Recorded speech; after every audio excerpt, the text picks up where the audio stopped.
Alright, so here's how to use the pen tool in Photoshop for clipping out product photography. So I will show you a few quick tips here. First things first is you always want to zoom in pretty decently. Um, so what the object is when you're clipping out an image, you'll notice once you zoom in, right now I'm at 300%, you kind of get that fuzzy edge that you can see here where my pointer is. It's kind of like gradiates, so it goes from the color of the product, and fades out to the background. So when you're clipping, what you want to do is you want to clip just inside, just before that transition occurs. Because if you don't, basically what will happen is once you put that product now on a different color background, you're going to get a little white halo around your product. So for me, I hold down the caps lock. That gives you the precision pointer. So, so first things first, go to your paths, create a new path, and so you got your new path there. So now we have our pen tool set up on our generic settings, works perfect. So what you're going to do is just now click in here, hit your little point, and if I click and I hold down without letting go of the button on the mouse, you notice I can manipulate my path. I can make it curve, stretch it out. Basically what I'm going to do is line it up exactly where I want it to go to follow that curve. So, and don't be afraid to cut into the product. It's not really going to be noticeable. This one was actually shot at a shallower depth of field. Since you are shooting a product and you'll more likely be using flashes, I would recommend shooting around f12, f8 to f12. Just something higher so you're not going to get that bokeh effect. For a product, you just want everything crisp and sharp. I'm just kind of making do with the picture that I have here. So as we go along, so I'm just clicking and moving around, doing my best to follow the edges as best as possible. It takes a little practice, but it doesn't take much. You'll get there. But so now when I get to a point here, well, I really don't want it to curve after my next step. So if I hold down the Option key and click, you notice that little arm that was there disappeared. In a sense, that's kind of like starting a new point. So it will the next click will not follow that curve exactly. So since we have a sharp edge, that's kind of what we want to do. So now, again, I'm just going right in there. And I'm doing this kind of fast, just for the sake of getting it done, but to give you the idea. So I'm just going to continue to quickly go around this product.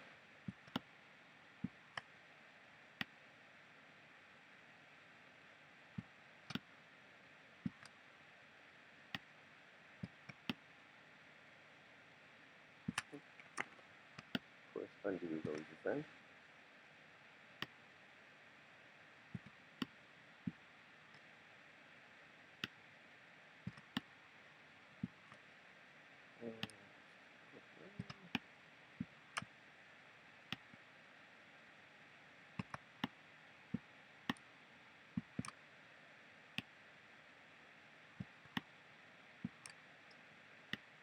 So again, once I get to a point here, I got my sharp corner I want to turn, so I'm going to hit Option and click on my center point there to kind of follow a little, to have it not follow that curve exactly.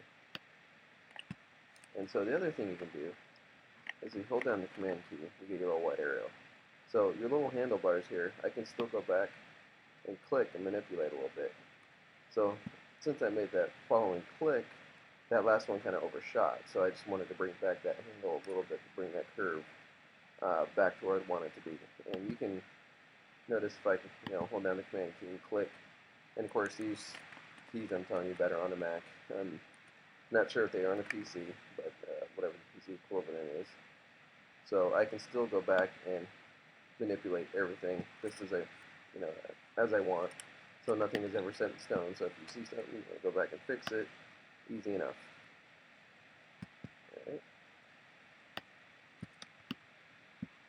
All So let's say you click off your path. Um, so if I just, I just did a command and I clicked off. So you'll notice all my handlebars turn around, but it's just as easy as hitting command click on it again, and your path pops right back up. Oh, I'm sorry. So if I just click right back in there without holding any buttons, just mouse click in there, that kind of reselects that point.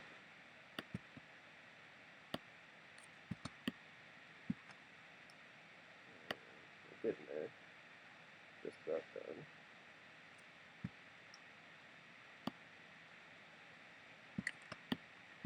And again, just doing this really as quick as possible just to get you that idea of what you're supposed to be doing here. And that's kind of certain products. So like this one was shot like on a cloth background. Uh, Generally, I would recommend using like a laminate top for like a countertop. You could buy something at Home Depot, pretty cheap. Or if you have white countertops at home, that works perfect too. Something's reflective, definitely be aware of reflections in it. You'll notice there's lots of reflections in this one. This was just again, just a quickie shot. Get that general purpose of it clicking around.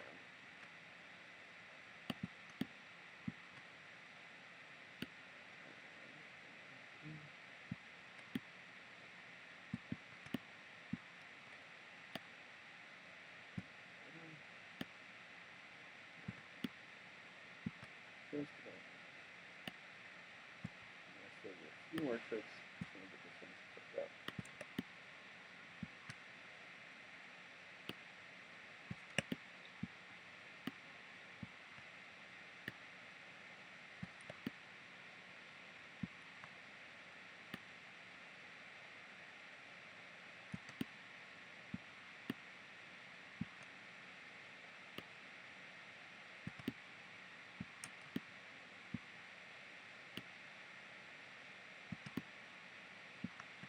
You can see also as I'm clicking in real time, you can start to see the path here, the path palette drawing itself in real time as well.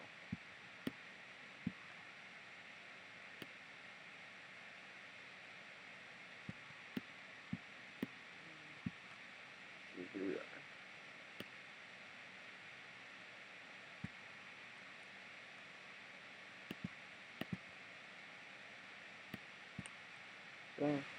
So, and there it was. So I completed my path. You'll see the little circle pop up on the pen shoulder. So that means I'm completing a path. So now my path is complete.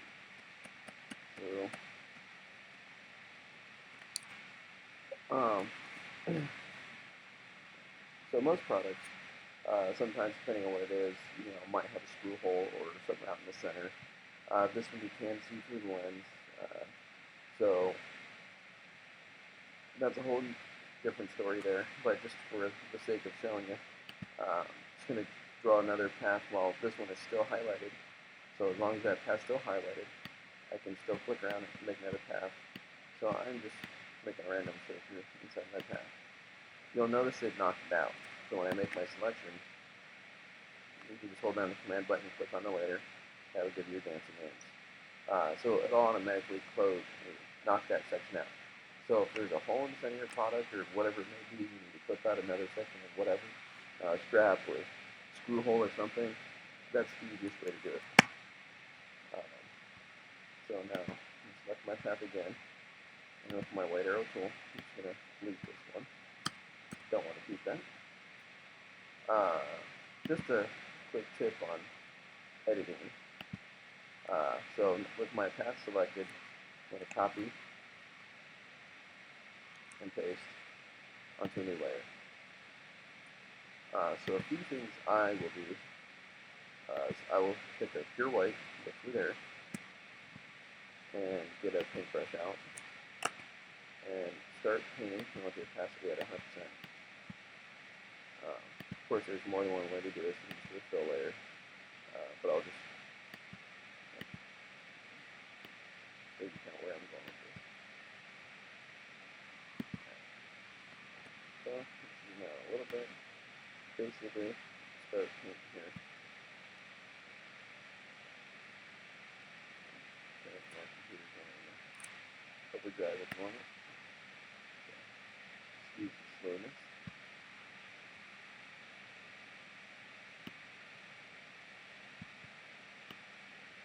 So I'm making sure that I definitely paint the edges of the product, or the image itself, and my boundaries are 100% white. I'll explain why here in a minute. So basically, I'm just trying to give myself a nice shadow underneath the product, getting rid of any other stray shadows that might pop up, just kind of making that nice and cleaned up. So now the next step I'll do is select your background layer. There we go.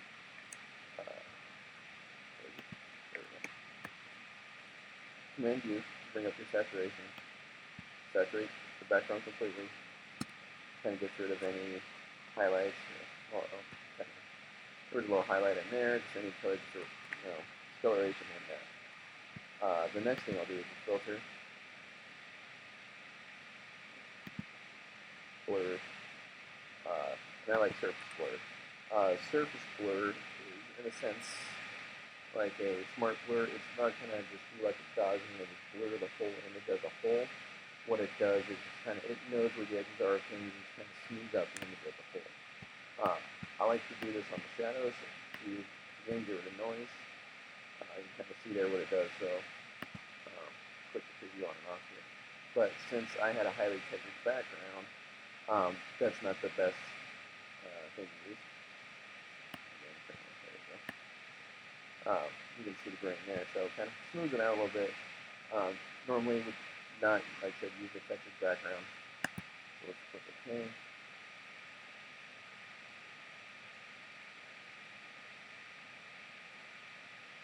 Run through that.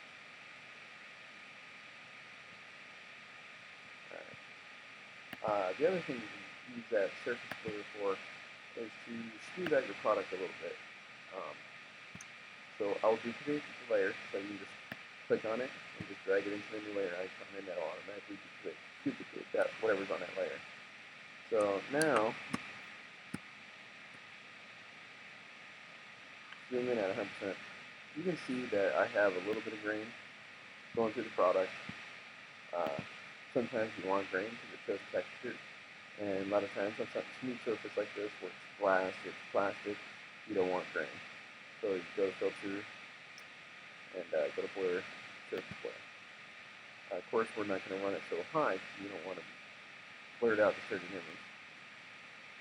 So we'll bring that back in.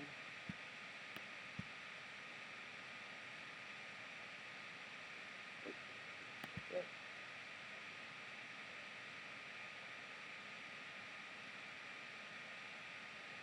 So yeah, it's still a lot. Keep bringing that back in. Doesn't take a whole lot.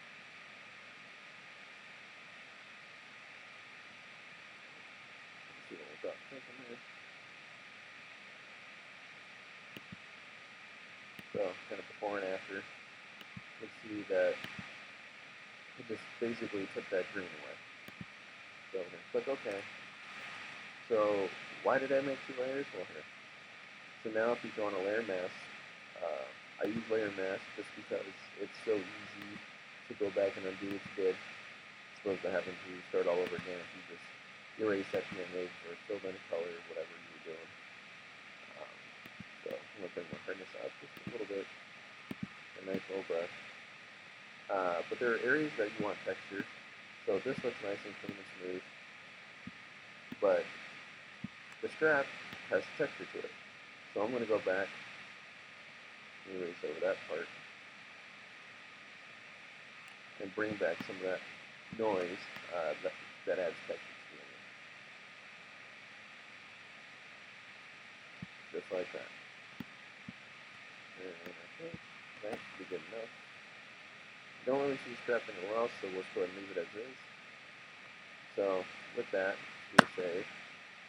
I always keep layered PSD. You can keep a layered TIFF if you want. That's completely fine. Actually, we'll just save it as a TIFF for now, because you can turn layers on and off. So we'll hit save. Regular compression is fine. Everything else, generic settings on this is absolutely fine. So I click OK. I generally don't like compressing my images because, it's exactly that. You're compressing your image and not really get that full quality of what you shot. So let's just close that out. So here's our new image. So here's why paths are nice. So graphic designers mainly use InDesign, and Adobe is great enough to integrate their programs together. So what happens is InDesign recognizes the path. So as you can see, I got the white box here. So I bring up my clicking path, and I'm telling it to select that Photoshop path. You'll notice it's done. So cancel that real quick. So here's why I like to keep my shadow. So I'm gonna copy and paste, and I'm gonna make 2 layers. This bottom layer, I'm gonna tell it to give an effect of a multiply. And this one, I'm going to bring out my clipping path and call it Photoshop path. Click OK. Now, I'm going to select both of these, and I'm going to line them up together. And now, as you see, when I got color in my background, my image is now completely crisp and clean. It still has a nice drop shadow underneath it, and it's just that simple and easy to use in a page layout program like this. The other nice thing is that path can be copied and pasted in Illustrator or probably any other programs as well. So there you go, Chris. Hopefully that works out for you. And if you have any further questions, just shoot me an email or give me a call. Talk to you later.